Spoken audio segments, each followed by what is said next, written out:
Kuma yadda aka mun tambaya gashi zan faɗa muku. Idan kina so ki ce bana so na je gidanka sabida matanka, gashi yanda zaki faɗa da turanci. Zaki ce I don't want to go to your house because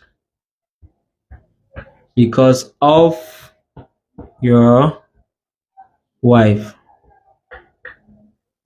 I don't want to go to your house because of your wife. I don't want to go to your house because of your wife.